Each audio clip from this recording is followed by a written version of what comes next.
All right.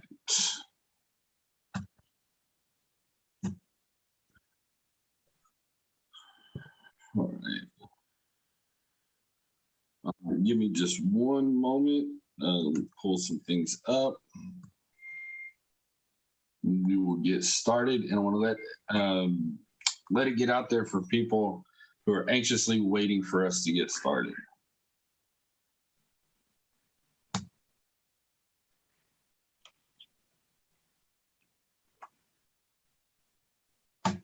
Already got one thing pulled out.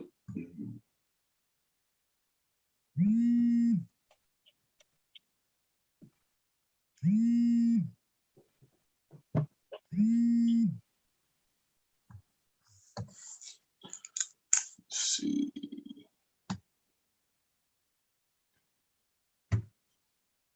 Almost ready. I'll be ready in about 30 seconds here.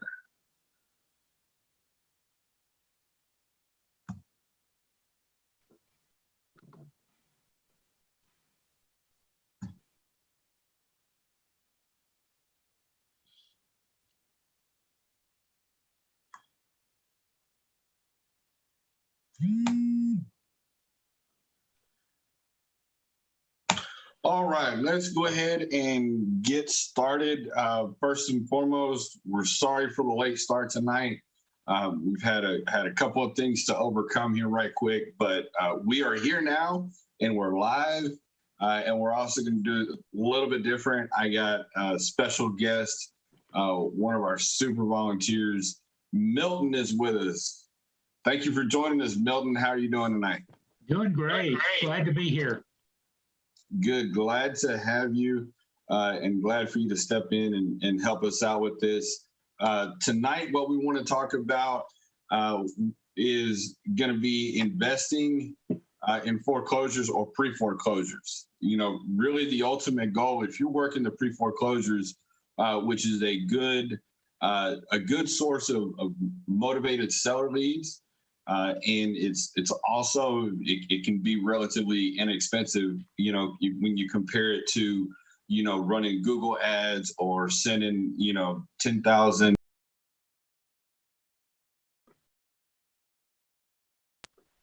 Sending out a bunch of text messages, working the pre-foreclosure list, you have the right strategy.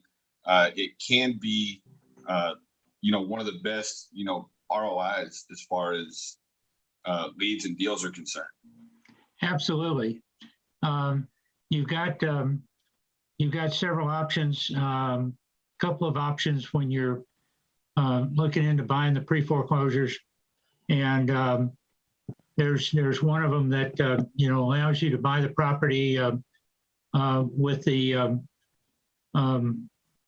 if the homeowner wants to go along with it, where you don't have to put out nearly as much cash as you would if you bought it at auction, for instance.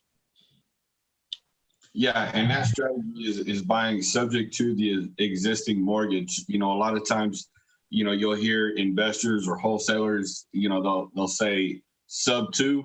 Well, that's what they're referring to. And basically, just to simplify that, what that means is I could literally buy Milton's house sub 2, which is subject to the existing financing.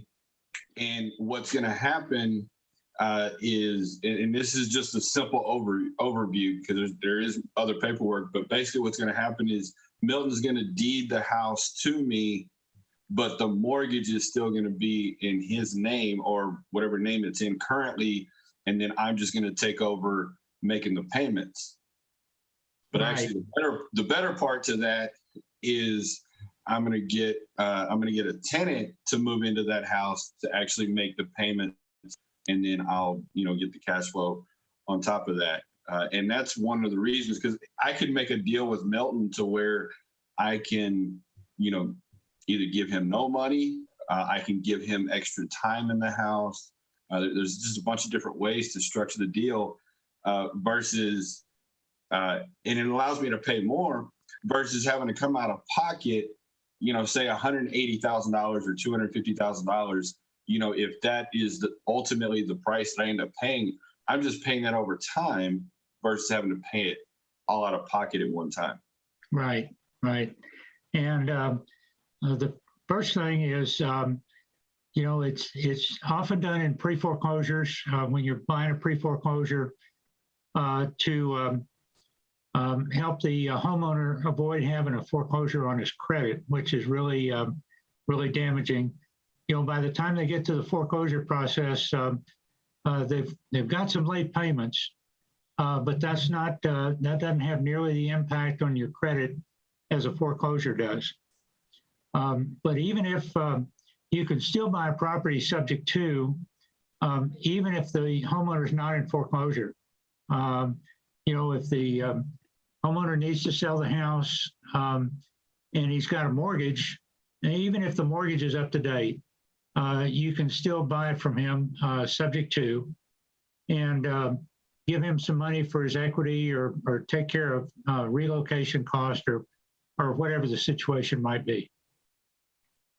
Yeah, because basically what you're doing is you're solving a problem. Your foreclosure is one problem, or behind on payments, can't afford the house. That's one problem. But I mean, it could be they just need to move and need to sell, and they're not in the right position to, list it on the market or get full retail for the property. Right. Maybe but I want to go back. I want to go back because our audience, our listeners, do need to hear some of the benefits. So that when they're talking to these sellers, like for example, if I'm talking to you about foreclosure or about taking over your payments, and let's just set the setting that you are in foreclosure, and that's one of the options that I'm presenting to you. For one, you touched on it, but if there's anything else, I want you to add to it. But that foreclosure on your credit, that could prevent you from, renting a place, whether it be renting a house or an apartment.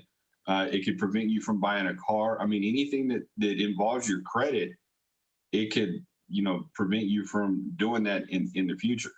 Right. It's just devastating to your credit. The only thing that's any worse than foreclosure on your credit report is a bankruptcy. Mm-hmm. And so foreclosure and bankruptcy are the two things that I would imagine people would want to avoid at all costs. And, so an investor coming along wanting to bail somebody out of a foreclosure situation, you would think that homeowners would just jump all over that. Doesn't always happen, but occasionally we find some that see the benefit of that and decide to go ahead with it. So last night, I want to go ahead and move on to the next thing I want to talk about, which is something that we're actually doing with a team of us that are actually actively out there working the pre-foreclosures in our area. And yesterday, we actually went down to the Harris County auction, and I noticed that I've been to the past couple of auctions that, there was actually more people there yesterday than there was the previous month. It's still not up to what it, used to be or what it, will probably get back to eventually, but there was quite a few people there. And we don't want to go to the auction with that mindset, hey, we're going to buy a property, unless we're following a couple of properties that, make sense to do that. And we actually found a couple that we were looking at. We actually found a couple that would have made sense to buy it before the auction, would have made more sense, just like most of them would. And then there was actually one that would have made some sense to buy at the auction. And that was on our open coaching call last night. I personally was only on for a short time of that. So Milton, give us a recap of one of those properties, and what were the things that we were looking at that made those particular properties attractive? Well, during the auction, I took some notes, and what I did was when I made a note of the property address and the opening bid and what the property eventually sold for. And I made a note of one of the properties auctioned at the tax auction. And so what we did is we took that address and analyzed the property, not only from a location standpoint and the neighborhood, but also from the financial standpoint. And after we got after we settled on an ARV and just kind of guesstimated some repairs not having actually set foot in the property, then we decided that it could have been a good deal even if we had bought it at the tax auction, but could have been even better deal if we had been able to buy it subject to before the auction. And so that's what we did with that particular property. We also looked at another property that was sold at the foreclosure auction. And we did the same thing. We looked at the property, the location, the neighborhood, and ran some numbers, tried to get an ARV, and we estimated, just guesstimated what the repair number might look like, and decided that one property was not a good deal if bought at the auction, but it could have been a good deal if we had bought it subject to before the auction. So that kind of highlighted the importance of being able to reach out to the homeowners before the auction and present the options to them to buy it from them, keep them from having a foreclosure on their credit, and buy it where it would be a good deal for us to fix up and rent out or resell.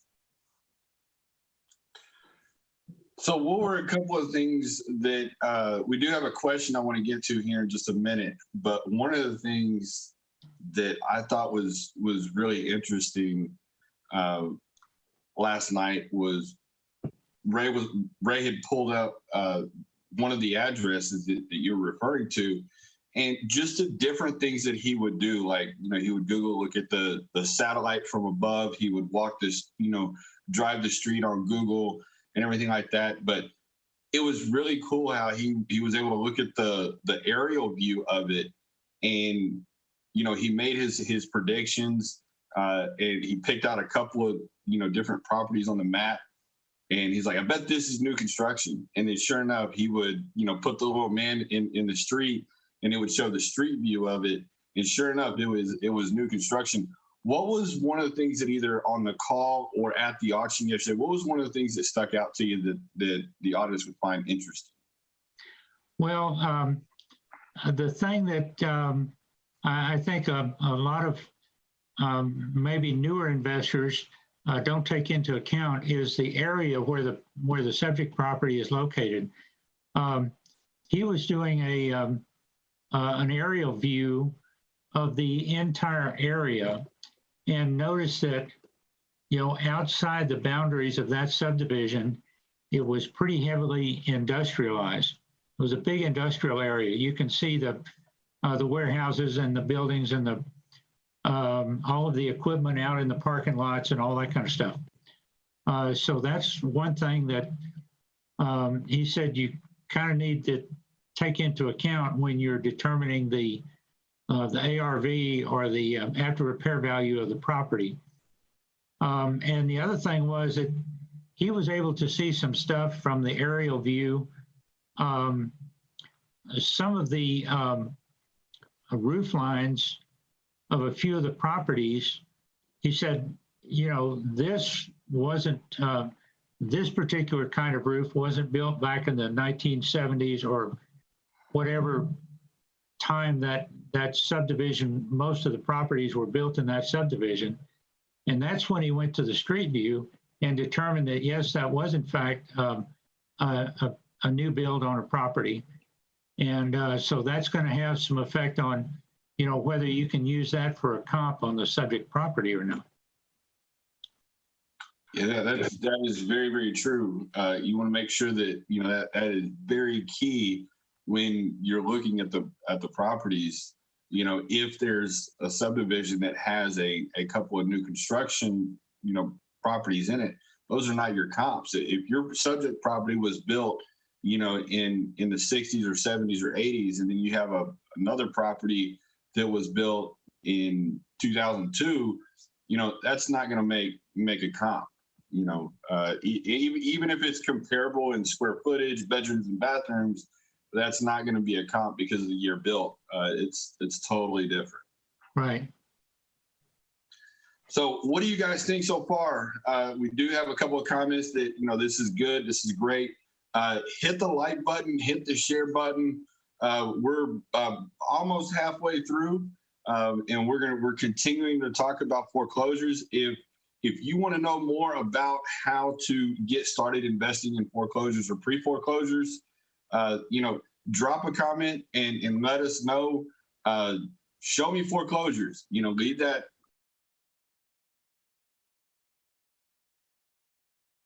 We'll share some information on how you get connected with us. And something interesting happened yesterday. We actually one of the sources of our leads where we get the list, we actually know the owner of that company, and we were able to talk to her yesterday, and she's going to be coming to talk to our RIAs here in the near future. We're actually already talking and getting her scheduled, so stay tuned for that information. So what I want to cover now is getting the leads and the importance of time. Because there are a couple of different types of foreclosures, main types that you're going to see at the auction. There's going to be mortgage foreclosures, and then there's also going to be tax foreclosures. Those are the two main ones. You'll have some HOA foreclosures and other things like that. But the two I want to kind of focus on a little bit for right now is the mortgage first, and then Milton, you can share a little bit about the tax foreclosures, but I want to kind of share my knowledge on the mortgage side. That's one that I'm most familiar with. And basically what's going to happen is when a homeowner falls behind on their mortgage, after a certain point, then the bank is going to start the process, or the lender, they're going to start the process, and they're going to send out a notice. I believe that it's called the notice of default. They're going to give that homeowner 20 days to cure that default. If that does not happen, then they're going to send out another letter, and I believe this is the letter of acceleration, which will have a sale date. And that sale date is going to be 21 days after that. So in Texas, a mortgage foreclosure, a homeowner can technically, once the process starts, can potentially lose their house in as little as 41 days. Right. And that is super fast. One thing to keep in mind when you're talking to these homeowners, a lot of homeowners are either in denial, they're ticked off, they're embarrassed, they want to talk about it. So some of them can be kind of difficult to deal with. They also might say there is no problem. They think it's going to go away, or they think that they have it fixed. But when you get in touch with the right one that is like, yes, I understand, I need help, and they're willing to listen to options, those are the ones that you're going to be successful with. Absolutely. And you're right on the timing. A foreclosure can happen in as little as 41 days. 20 days is the 20-day letter. Some people call it a 20-day demand letter. Other people call it a notice of acceleration. And then at 20 days after that goes out, then if the homeowner hasn't cured the arrears, then the lender will issue a notice of trustee sale. which, like you were saying, gives a sale date and all the pertinent information on the loan and the property.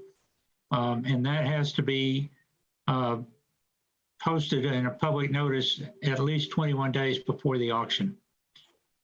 So that's your 41-day timeline as far as a foreclosure goes. And they have listing services that will provide these listings that will say, okay, these are the properties, and you can look up, different like zip codes. You can look up different areas. I mean, talk about when you're working on that list. Talk about some of the criteria that you can search by.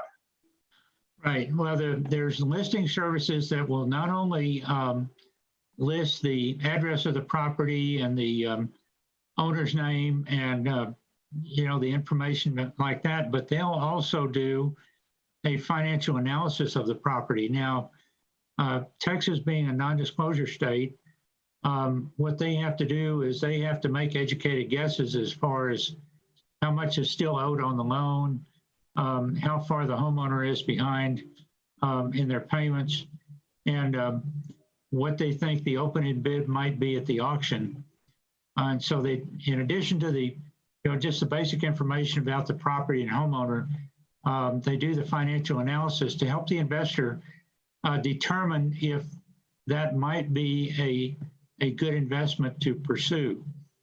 And you can get it as just a big PDF file, or you can just look down the list and pick out the properties you'd like to look at, or you can have it downloaded as an Excel spreadsheet, and then you can sort that you can sort it by zip code, you can sort it by estimated potential profit, you can sort it by a lender if you want to look at all the Wells Fargo foreclosures, and all kinds of information in that regard, where it's just really easy to pick out certain properties that you want to take a little closer look at.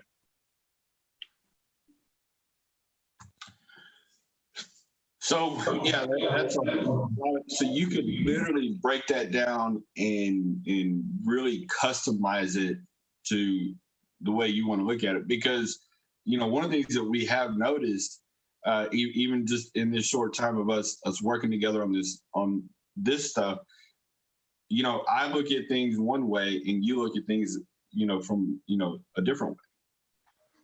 Right. And that's one thing I like about this list is you can sort it to, however you want. Right. Absolutely.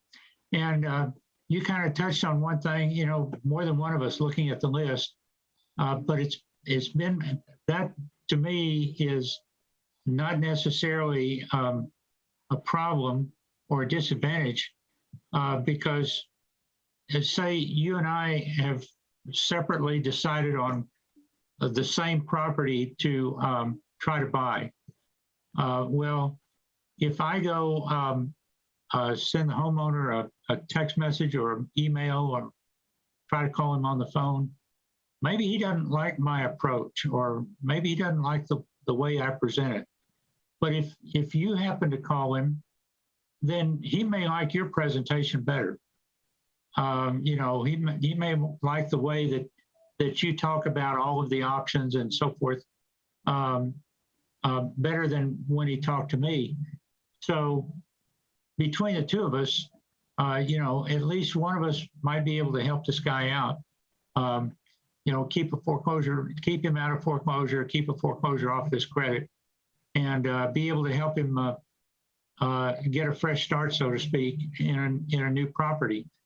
So that's why I don't really feel too bad about possibly both of us looking at the same property. Yeah. So speaking of the different approaches, what is one approach that you use when you're talking to people that are on this pre-foreclosure list? What is one approach that you take? Well, what I use the same thing with a text message or email, or if I go door knocking and talking to the homeowner personally, I tell them, look, Mr. and Mrs. Homeowner, I see that from the public records, it looks like you might be having some trouble with your mortgage, keeping up with the payments and so forth. I was wondering if there's anything I might be able to help you with. And when you present it in that way, if you have several options that you could present them with, at least they wouldn't think that you're on the attack, so to speak, and the only thing that you want to do is to buy their house.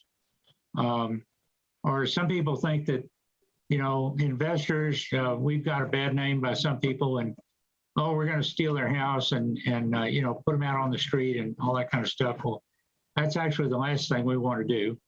And if the discussion comes up, we'll let them know that that's exactly what the lender will do if the property goes to foreclosure. So we try to let them know that we're just trying to help out. We're going to give them some options that they could pursue, and just to let us know which, you know, how we can help them and which one of those options they want to try. Yeah, the one thing I really want to kind of hone in on this part really quick, you know, and kind of get this across. You want to come across that you're there to help them. Okay, if your intention is to go in and tell them, hey, I want to buy your house, that's probably the ultimate solution. But you don't want to lead with that. You want to lead with, hey, I'm here to help. There's a problem. I'm here to help. Let's get to the bottom of it. And, you know, a lot of times it's just they want security, you know, like they don't want to be put out on the streets. You know, they might need, you know, 2 or 3 months in the house or 4 months in the house to be able to find another location, you know, or right. You help, and you can actually help them with both of those. You know, the option may be to take over the payments, and then you help them find another place, and that's part of the deal. You know? Right. Exactly. And you know, that's what makes a difference to some homeowners. I heard one story about a guy whose property was being foreclosed, and investor after investor would come in and talk to the guy, and you know, they have a contract ready, and they'll say, well, we can offer you so much money for your property. And all the time he was sitting there in his house listening to all these pitches and stroking his dog that was sitting right next to him on the couch.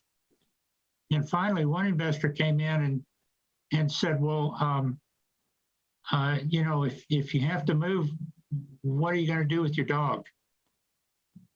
And the guy kind of got the guy's attention, is that, you know, that investor really cared about what was happening to him and what was happening to the things that were important to him, such as his dog. And he was the one that actually got the deal, even though, you know, financially it wasn't the best for the homeowner, that he was the one that was actually able to help the guy out and close the deal. Instant rapport, and ultimately solved his problem. Right. You know, we recently had a weekend class that we did, and there was a participant in there who was working on a deal, and they brought up that, you know, there was on the deal, the seller was saying that they had lots of offers. Now, it was a complicated, you know, deal. They had, you know, there was siblings. There were siblings that didn't live in the house, siblings in the house. And so it was a little bit complicated. But when they said that they had multiple offers and they were asking how to deal with that, you know, I just sat back and I listened as much as I could. And then it bugged me. And I had to literally raise my hand and ask, well, have you asked about the other offers? You know, why haven't you taken, if you have multiple offers on your property, why haven't you taken any of those offers? And if you ask a question like that, well, why haven't you taken it? Or can you tell me about those offers? And then they might tell you, you know, well, I've gotten an offer this much or this much. And then you ask them, well, why haven't you accepted? Well, they're going to answer whatever they're going to answer. But if you listen to it, and if you're asking the questions right, and the seller's being honest with you, and they're answering it the right way, they're going to tell you what the problem is, and they're going to tell you how to solve it, the solution. Right. And my opinion on that, and I really feel strongly on this, is the reason that they have not accepted an offer on that property is because, I mean, there's a couple of things that go into. Like I said, it was a complicated deal to be negotiating on. But one, the problem hasn't been solved. So one, they had to talk to the right people on the deal, and then two, they had to solve the right problem. Right. And that is how you're gonna eliminate your competition, is by talking to the right decision makers and asking the right questions, getting to the right problem, getting to the core of it, and providing the solutions. Right. You know, because if you're throwing out their solutions that are to a different problem than what their real problem is, you know, I mean, I could offer somebody, you know, somebody might want, you know, they might say, well, I want 140,000 for my house. And it might be worth every penny of that. You know, and I say, okay, you know, I'll give you that or whatever. But if I don't solve their problem, it could be they might need to move. They might need to move out of state. Right.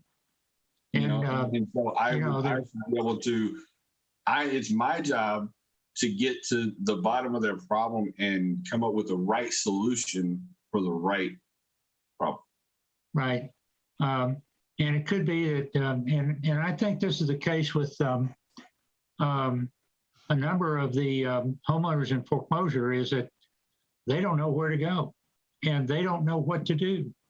And so, you know, they just, they don't do anything, and, you know, they end up out on the street or living with family or something like that. And so, you know, that's always what I try to talk to them about. You know, okay, you know, if we can't immediately solve the problem of the foreclosure, you know, what happens if the property does go to auction? Where are you going? Or even if I buy the property, where are you going to go? What are you going to do? Do you need help finding another place?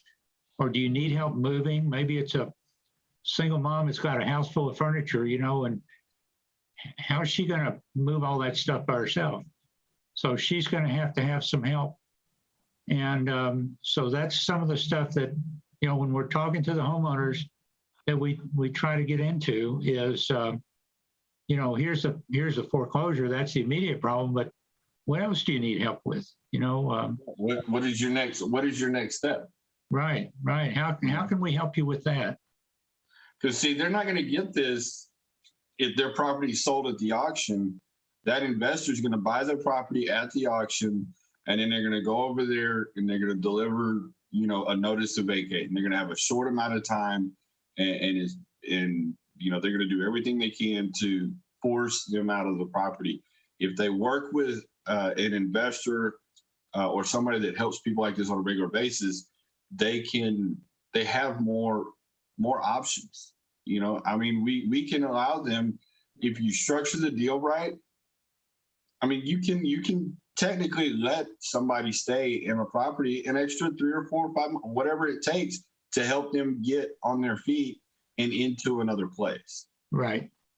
You know, and how much value would that be if you let somebody stay in that house an extra couple of months so that they can finish the school year, their kids can finish the school year, and then they can move once that's done. And in the meantime, they could be saving up money, getting back on their feet. You're making the payments, you're helping their credit, you know, improve. You know, just, it's not about the house. It's about people, you know, and we always say, you know, houses don't sell houses, it's people. and that's what we Right. are. We're in the people business. So really quick, we're kind of getting close to the end here, guys. Again, help us out. Let us know that you're still enjoying this, that we're not putting you to sleep. Leave us a comment, hit the heart button, share it. Just let us know that you're still with us. Milton, what I want to do is I want to move over to the tax side of it, and I think you're a little bit more familiar with that than I am. So share the process on the tax part of it. Okay, well, the tax auction is it's a little bit different. I mean, it's an auction, just like the mortgage. You have bidders, and you gotta pay for it, right? As soon as you are determined to be the winning bidder. But the difference in the tax auction is there's a redemption period. In other words, if an investor buys a house at auction, then if it's assuming it's a homestead property where the homeowner actually lives, his primary residence, then the homeowner has as long as 2 years to scrape together the money to go back to the investor and reclaim their property, to pay the investor whatever whatever he paid out to buy the house, and plus some people call it a penalty, some people call it interest, but it's 25% a year to exercise their option to buy the house back from the investor. And so that's the biggest difference between the mortgage and the tax auction.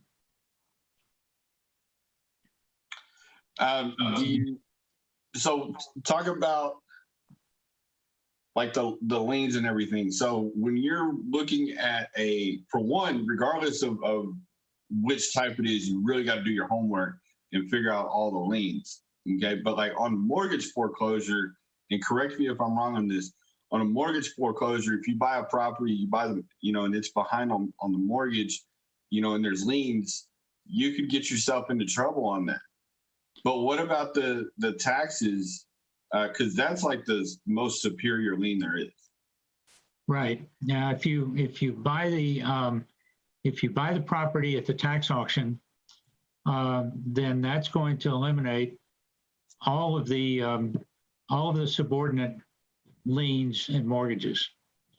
Your first mortgage, your second mortgage, if you have one, any kind of liens. But what happens with just about every mortgage that I've seen or deed of trust is that the lender doesn't want to be in that position. So what he'll do is he'll escrow a certain amount of the payment for taxes and insurance and collect that with the regular principal and interest payment every month. And then the lender will pay the taxes directly. So, the property doesn't get into tax trouble and face a possibility of mortgage foreclosure, a tax foreclosure, and then have the mortgage lien wiped out. So the people that are in tax foreclosure, they, by and large, they've got their houses paid off, their properties paid off, and they're just paying the taxes out of their pocket. And if something happens, they lose their job or they get sick or, any number of things can happen where they fall behind on their taxes. Then that's where they get into trouble and face the possibility of having a tax foreclosure. Yeah, they can come back and during the 2-year redemption period, buy their property back, but that would cost them even more than it would have been if they had been able to pay the taxes to begin with. Now, one thing to be really clear on is on the taxes when you're doing your research. Just like on the mortgage side, you got to know what you're bidding on. You got to know which lien you're bidding on and everything like that. Well, on the taxes, we've heard of people, they'll buy it, and let's just say that they win the bid, and their bids, say 80,000, and that covered the taxes on that particular property.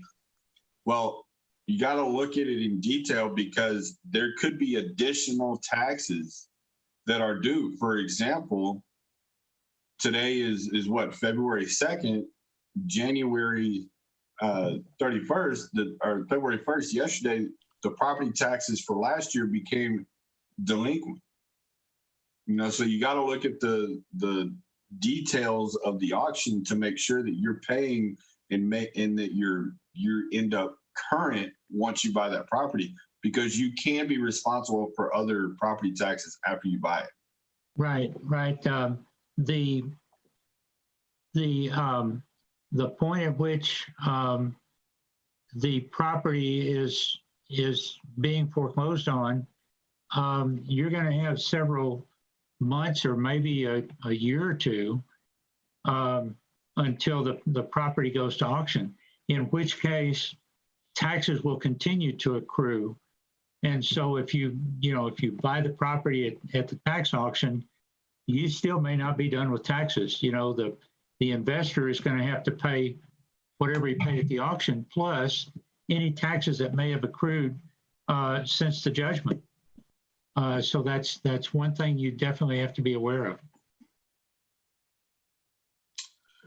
Absolutely. It's all about doing your homework, research. You want to know that property, like the old saying goes, you want to know that property like the back of your hand. You want to know it inside and out to the best that you can if you're going to buy at the auction. Now, again, this information we're giving you is so that if you're going to partner with somebody that will go to the auction and they've got experience and they'll buy at the auction, you got to be very picky, because you can get yourself into trouble. You got to be very picky and go after the right ones. And then two, you got to have a cutoff point. Like, look, on this particular property, my cutoff is 90,000. If it goes to 91,000, I'm out. Because before you know it, you'll be bidding. If you're a wanter of that property, hey, I have to get this property. And your all-in number is 90,000, and you start bidding at 105, 110, you can get yourself into trouble. The intention is to not buy at the auction unless it makes sense. Like one of the properties that Milton was talking about a little while ago, you want to get them before the auction. So hopefully we covered why you should buy before and a little bit about buying at the auction. We are pretty much out of time. If you have any last minute questions, go ahead and drop them in the comments. If you want to know more, again, like I said a few minutes ago, if you want to know more about, working with pre-foreclosures, then leave that in the comments too. Say, show me foreclosures, and, that'll be our cue to reach out and, let you know how we can, help you with that and work together on that. Is there any last minute, thoughts that you have that you might want to throw out there or, close us out with? No, I think we've talked quite a bit about that. And any other thing, we could talk for hours about strategy and buying the foreclosures at the auction and all kinds of stuff, all kinds of ways that you could approach the homeowner as far as, trying to help them out of a foreclosure situation. But I think we've touched on just about everything that we can in the hour's time that we had. And I definitely appreciate you coming on. Like I said, we had a couple of things to work through at the last minute. So guys, tell Milton thank you. He jumped in. He did a wonderful job tonight. Hal, if you could drop in the comments a link to alamoria.org. Guys, go on there, check it out, stay tuned. Like I said, we have some really special things coming up. We're going to have the owner of one of the foreclosure listing services We're working on potentially getting her to both of our RIAs, the one in Houston and the one in San Antonio. Our next meeting is coming up in Houston on February 12th. And I believe in San Antonio, I believe it's February 17th, if my memory serves me correctly. We are going to be in, part of our team is going to be in Florida with some other RIA leaders, working on being the best RIA that we can. And so we're going to be there. So we're going to move the San Antonio meeting back because of that. But we have lots of exciting things coming up. Our RIAs, this year people are getting back into it. Hopefully some things are in our rearview mirror now, and we can get out there and network and build relationships and do these deals. So thank you guys for being here. Share this video, tell your friends about it, tell your other wholesaler or investor friends about our meetings. Come out there, network. We always have free food, whether it's some sort of, dinner, barbecue, or in Houston, we have breakfast tacos and networking. And we have some special guests coming here in the near future. So we'd love to meet you. Come join us, and we will see you guys later. Y'all have a good evening, and let's go do some deals. All righty. Thanks. Have a good one.